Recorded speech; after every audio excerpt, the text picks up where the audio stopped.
தமிழ்நாட்டில் இருக்கிற ஒட்டுமொத்த மக்களுக்குமே தெரியும் 10 லட்சம் கோடி கடன் இருக்குன்னு. அதில் மாற்று கருத்தே இல்லை.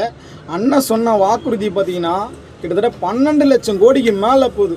அண்ணன் வாக்குறுதி எப்படி நிறைவேற்ற போகிறாருன்னே தெரியல. தமிழ்நாட்டுடைய வருமானம் எவ்வளோன்னு தெரில. பட் எனக்கு தெரிஞ்சு ஒரு 52,000 கோடியோ என்னவோன்னு நினைக்கிறேன். அதை எப்படி வச்சு மேனேஜ் பண்ணி அண்ணன் சொன்ன வாக்குறுதியெலாம் நிறைவேற்றுவாருன்னு தெரிலப்பா. நிறைவேற்றினா மகிழ்ச்சி.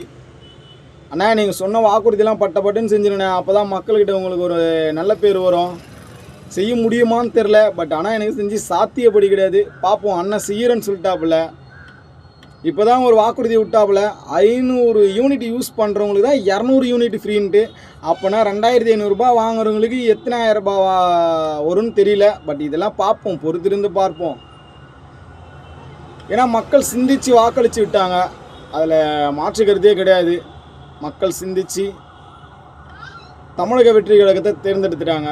ஆட்சி நடத்திட்டோம். அதில் எத்தனை லட்சம் கோடி வருதுன்னு பார்ப்போம். கடன் முத்துவேல் கருணாநிதி ஸ்டாலின் ஆளுகின்ற பொழுது எவ்வளோ கடன் வாங்கி அதெல்லாம் மேனேஜ் பண்ணாருன்றதும் தெரியும்.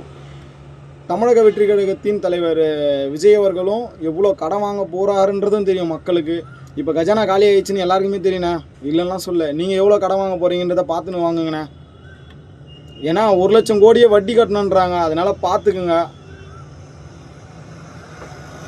ஏன்னா தமிழ்நாட்டில் இருக்கிற ஒட்டுமொத்த குடும்பமும் உங்களை நம்பி இருக்குது. நீங்கள் சிலிண்டர் கொடுப்பீங்க, நீங்கள் 2,500 கொடுப்பீங்க, 3,000 கொடுப்பீங்க, காலேஜ் படிக்கிற பசங்க 4,000 கொடுப்பீங்கன்னு சொல்லிட்டு காத்துட்ருக்காங்கண்ணே. உங்களுக்காகவே காத்துட்டுருக்காங்க உங்களுக்கு வாக்களித்த மக்கள்.